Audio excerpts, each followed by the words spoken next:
Oi, galera! Nós estamos aqui para fazermos a nossa revisão para a prova da UESB. Nós vamos trabalhar hoje a prova da UESB 2018 e a gente está fazendo um quadro novo que é o BET Convida, onde nós trabalhamos com outros professores a prova da UESB. Gente, vamos falar um pouquinho a respeito dos conteúdos que caíram ano passado, que não foram diferentes dos anos anteriores. A gente seguiu mais ou menos o mesmo padrão. Caiu citologia, caíram questões que normalmente caem também de origem da vida, caiu ecologia, biologia energética e uma coisa que foi surpresa para a gente foi uma questão de histologia, que envolvia tecido epitelial. Talvez tenha sido a grande surpresa da prova. E uma questão de comparada de zoologia, que também normalmente ela não aparece nas provas e com um grau de complexidade muito grande. O restante das questões, elas foram questões elementares que exigiam do aluno, obviamente, um conhecimento mais profundo, que é uma característica da Constec, mas não foram questões complexas.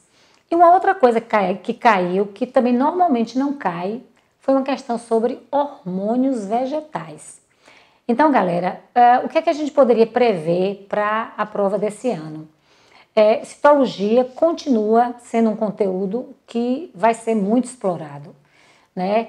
Dentro de citologia, nós temos uma questão de organelas, temos uma questão a respeito de biologia energética e temos uma outra questão que envolvia a parte de origem da vida, que tem a ver com célula. Então, eu acho que a gente não vai fugir muito desse padrão com relação à citologia. Eu vou trabalhar algumas questões da prova e vocês vão ver que, mais uma vez, a Constec ela vai quebrar a perna do aluno que não está bem preparado com as pegadinhas. Então, eu vou ler a primeira questão para vocês, que é a questão de número 36, que é uma questão elementar. A questão diz o seguinte: a unidade básica, estrutural e funcional de cada organismo é um dos tipos de célula, procariótica ou eucariótica. Apenas os organismos do domínio bactéria e arquea apresentam organização procariótica. Já todos os protistas, talófitas, fungos, animais e plantas são constituídos de células eucarióticas, ou seja, aquilo logo no início ele faz o quê? Uma separação entre os domínios, os procariontes e os eucariontes. Então, ele tá deixando claro desde o início da questão que ele vai fazer algum questionamento comparativo entre esses dois tipos de célula. Aí ele fala o seguinte: com base nos conhecimentos sobre características morfológicas e fisiológicas de células procarióticas e eucarióticas, é correto afirmar que há. Bom, ele está deixando aqui para você uma percepção de que você vai ter que responder alguma coisa que esteja presente nas duas células. Observe essa imagem, que ela está mostrando exatamente uma célula eucariótica e uma célula procariótica, que existem semelhanças e existem diferenças básicas. Então, vamos ler aqui a afirmativa de número 1, que diz o seguinte: uma membrana que, isolando o citoplasma, proporciona uma composição específica para a célula. Na realidade, essa membrana, ela não vai de jeito nenhum entre células procarióticas e eucarióticas ser a responsável pela composição específica da célula. Isso não tem nada a ver. A membrana ela é lipoproteica, mas ela não influencia de forma alguma nessa composição interna da célula dos procariontes e eucariontes. Está erradíssima. A afirmativa de número 2 diz: membranas internas arranjadas de forma elaborada, compartimentando o citoplasma. Você não vê compartimentalização nos eucariontes, nos procariontes, desculpe, não vê. Não existe compartimentalização. A única organela que está presente nos procariontes, observem, é o ribossomo. E o material genético está disperso no citoplasma. Então, você não tem aí comparação entre compartimentalização. A compartimentalização ela surge nos eucariontes, a partir da carioteca e a partir das organelas membranosas. Então, essa afirmativa está errada porque você não tem compartimentalização nas duas células. A afirmativa de número 3, que é a afirmativa correta, ela fala: informação genética necessita da presença de ribonucleoproteínas para ser traduzida. Ou seja, ribonucleoproteínas são proteínas que vêm do RNA, né? Esse RNA que está presente tanto nos eucariontes quanto nos procariontes. Eles possuem DNA e RNA. Então, amores, essa é a característica comum, a presença de um material genético onde a molécula de DNA e a molécula de RNA, elas têm composição específica. Então, a resposta correta é esta daí. Vamos comentar a afirmativa número 4, que também está errada, e que ela diz: uma região delimitada por uma membrana delgada denominada de nucleoide. Nucleoide não é membrana. Nucleoide é o nome que recebe o material genético dos moneras, que é nucleoide, DNA circular ou cromatina. Isso é o nome que recebe o material genético. A carioteca é que é a membrana nuclear, que nada tem a ver com nucleoide. Pegadinha. E a última afirmativa, que também está errada, diz: um envoltório de peptidoglicano envolvendo a membrana plasmática. A membrana plasmática, amor, é uma estrutura que está presente em todas as células. E a composição dela é lipoproteica. É uma composição universal. Peptidoglicano é um componente da parede celular dos moneras. Só moneras possuem parede com composição de peptidoglicano.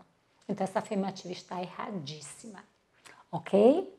Vamos partir agora para a nossa segunda questão, que ela vai envolver um conteúdo um pouco mais complexo, que é a questão de número 38. Ela diz o seguinte: alguns fósseis proporcionam uma observação detalhada da origem de novos grupos de organismos. Esses fósseis são essenciais para o nosso entendimento da evolução. Eles ilustram como as novas características surgem e quanto tempo levou para essas mudanças ocorrerem. Analisando especificamente a evolução dos mamíferos e as características que podem ser usadas no estudo taxonômico desse grupo em comparação com outros, é correto afirmar. Pronto, essa é uma questão de zoologia comparada, né? Ele quer que você saiba quais são os aspectos que diferenciam os mamíferos dos outros animais. Então, obviamente, que você vai ter que encontrar uma afirmativa onde o que seja dito encaixe dentro dos representantes da classe mamália. Do filo vertebrata, não. Filo cordata e subfilo vertebrata. Vamos ver a primeira afirmativa, que é a afirmativa de número 1, que já é a afirmativa correta. Os mamíferos, juntamente com os anfíbios e répteis, pertencem a um grupo de animais denominados de tetrápodos. Amores, a gente tem 6 representantes dentro do subfilo vertebrata, que está representado aqui neste quadro, que são os ciclostomatos, representados pela lampreia. Nós temos os peixes, temos os anfíbios, os répteis, as aves e os mamíferos. E dentro desse grupo de vertebrados, a gente tem uma subdivisão, que é os agnatos e os gnatostomatos. Os agnatos só são representados pelos ciclostomatos, que são dois representantes, a lampreia e o peixe-bruxa, como mostra aqui na imagem. Os outros são todos gnatostomatos, ou seja, possuem mandíbula, que são os peixes, anfíbios, répteis, aves e mamíferos. Observe a complexidade. Ainda caminhamos um pouco mais. Dentro dos vertebrados, existe, a partir dos gnatostomatos, dois grupos. Os que não são tetrápodos e os que são tetrápodos.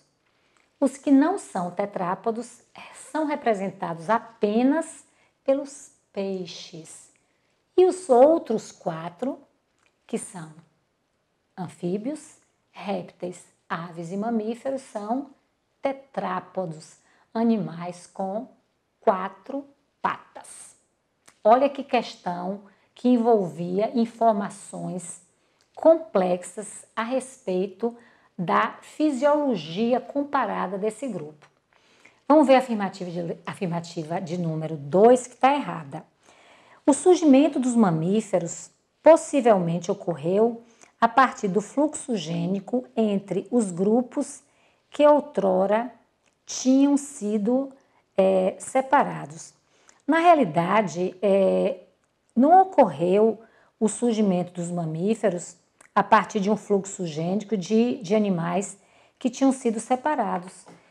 Os mamíferos, eles surgem a partir de animais que já existiam, que eram as aves, tanto que nós temos representantes ovíparos, que é o caso dos monotrematos, que não mostra que na realidade ocorreu uma separação.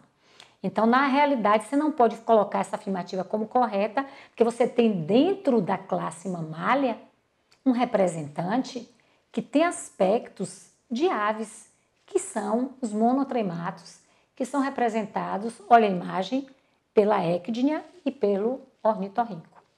A afirmativa de número 3, que também está errada, fala: as características anatômicas dos mamíferos apresentam dificuldade de fossilização, comprometendo a elucidação de sua origem, mas nem pensar, muito pelo contrário, todos os animais que têm esqueleto, a capacidade de fossilização deles é muito rápida, é muito fácil, e é muito fácil você identificar um fóssil de um mamífero exatamente por conta desse aspecto do esqueleto.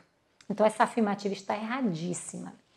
A afirmativa de número 4, que também está errada, ela fala: a articulação observada entre a mandíbula e a maxila dos mamíferos é comum a todos os vertebrados, ratificando a origem comum desse subfilo. Amores, mamífero não é subfilo, mamífero é classe. O subfilo é vertebrata. Dentro do subfilo vertebrata, a gente tem dois grupos, um que tem mandíbula e um que não tem mandíbula. Então, a mandíbula não é um aspecto comum a eles. Nós acabamos de falar isso na afirmativa de número 1. Você tem um grupo que são os ciclostomatos, observe a imagem, que é agnato, ele não tem mandíbula. E todos os outros são gnatostomatos, que é o caso dos peixes, anfíbios, répteis, aves e mamíferos. Então, essa afirmativa não procede, porque a mandíbula não é uma característica comum da classe e muito menos do filo vertebrata.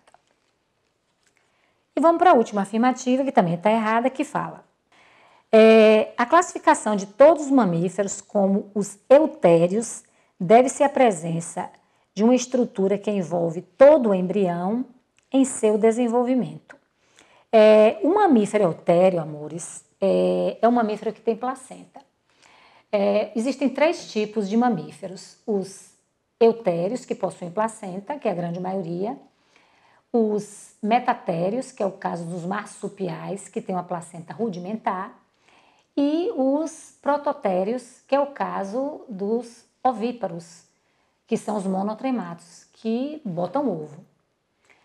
Quando ele fala aqui que a placenta é uma estrutura que envolve todo o embrião em seu desenvolvimento, na realidade, nos primeiros 2 meses de gestação, a placenta ela não existe.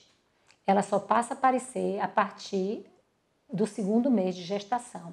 Então, os eutérios têm placenta, mas ela não está presente desde o início do desenvolvimento embrionário desses animais. Ok, bebês? Ok, amores?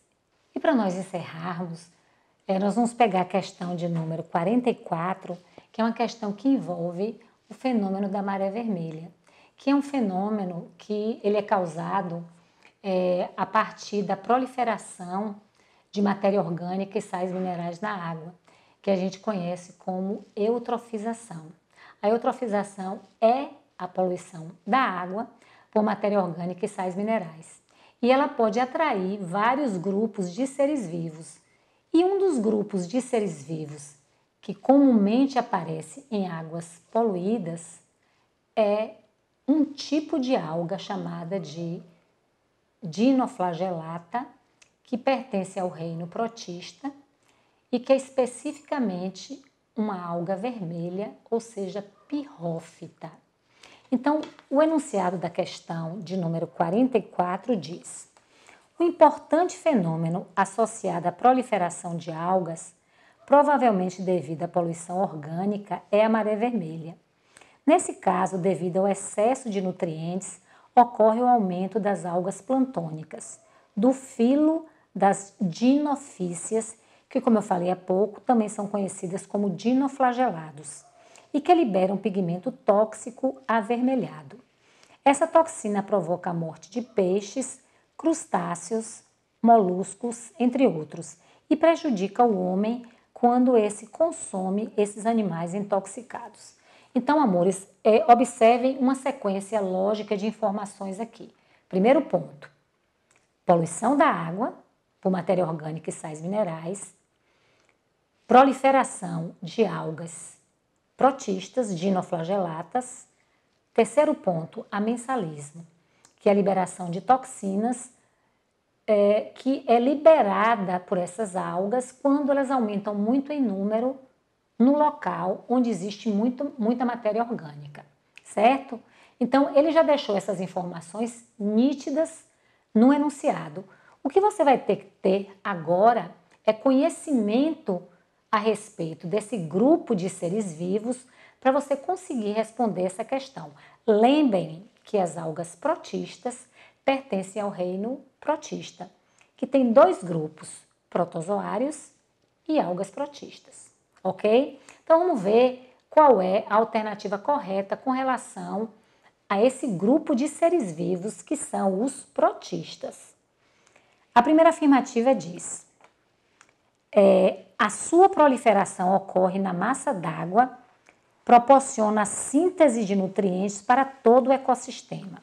Olha, quando eu falo de algas, as algas são realmente responsáveis pela proliferação de nutrientes, porque elas são produtores e, consequentemente, através do processo de fotossíntese, essa matéria orgânica, que é a glicose, ela é produzida. Só que não é esta alga que é responsável por isso. A alga que realmente é a grande produtora de matéria orgânica através da fotossíntese é a alga cianofícia, que pertence ao reino Monera. Não é o caso das algas protistas dinoflagelatas. A afirmativa de número 2, que está correta, ela diz: são unicelulares todos os representantes do reino protista, eles são unicelulares. Tanto as algas protistas quanto os protozoários. Corretíssimos. São diminutos, realmente elas são microscópicas e fazem parte de um grupo com grande diversidade funcional e estrutural. Qual é o grupo? O grupo dos protistas, que são, além de serem representados por algas, também são representados por protozoários, que são flagelatas, ciliatas, sarcodíneos e risópodos, esse grupo de protozoários, eles têm uma diversidade estrutural e funcional absurdamente grande. E as algas fazem parte deste grupo. E, consequentemente, como elas fazem parte deste grupo, esse esquema, né, de grande diversidade de características os inclui dentro do grupo. Por isso que essa alternativa é a alternativa correta. São unicelulares, são microscópicos e fazem parte de um grupo com grande diversidade, que é o caso dos protozoários. A afirmativa de número 3, que está errada, apresentam placa de quitina que promovem seu reforço sobre uma plasmalema lipoproteica. Pronto, a plasmalema, que é a membrana plasmática, ela é lipoproteica, correto. Só que externamente as algas protistas, elas possuem uma parede celular. Essa parede celular, ela é composta ou de celulose ou de sílica. Especificamente no caso da alga da maré vermelha, que é a pirrófita, a substância que é o carboidrato que faz parte da composição é a celulose. Quitina, amores, é componente da parede celular dos fungos. Nada tem a ver com dinoflagelata, erradíssima. Afirmativa de número 4. A clorofila encontra-se dispersa no citoplasma de suas células, promovendo a absorção fótica. Erro gravíssimo. Os protistas, com as algas protistas, são os primeiros representantes na biosfera, amores, a possuírem cloroplasto. Lembra da endossimbiose ou simbiogênese, que onde uma ameba ou de um eucária primitivo fagocita uma cianobactéria e dá origem à organela cloroplasto. Logo, se o cloroplasto existe, ele abriga a clorofila, ela não está dispersa no citoplasma. Quem tem clorofila dispersa no citoplasma é Monera, é alga cianofícia ou bactérias fotossintetizantes. E a última afirmativa, que também está errada, são exclusivamente marinhos e estritamente heterótrofos. Se eles fazem fotossíntese, são algas, não são heterótrofos. Eles são autótrofos. E eles não são exclusivamente marinhos. Existem algas protistas também no ambiente dulcícola. Então, nós temos aí dois erros. O hábitat delas e a capacidade de produzir energia. Elas não são heterótrofas, elas são autótrofas. Elas são produtoras de matéria orgânica. Ok, bebês? Ok, queridos? Ok, amores? Que a gente vai ficando por aqui com essa revisão rapidinha de questões da UESB, deixando claro para vocês, mais uma vez, da necessidade de você dar uma olhada em genética. A questão que caiu em 2018 foi sistema BO, não vai cair mais neste ano. Eu acredito muito em herança sexual ou em uma questão voltada para a parte de mutações cromossômicas numéricas. Ecologia, caiu essa questão de maré vermelha e caiu uma questão também a respeito de cadeias. As questões de biologia energética são prováveis, caiu de respiração, pode cair uma questão de fotossíntese. Fiquem ligados em histologia, porque pode aparecer novamente. Não mais epitelial, óbvio, talvez uma questão de tecido nervoso. E fiquem ligados na parte de fisiologia humana. Esse ano foi aparelho digestório, no ano de 2018. Então, esqueçam digestório. Talvez uma questão de circulatório ou mesmo de sistema endócrino, que é muito comum cair nas questões Consultec. Ok? Nós vamos ficando por aqui. Estou aguardando vocês na nossa próxima videoaula. Tchau, bebês!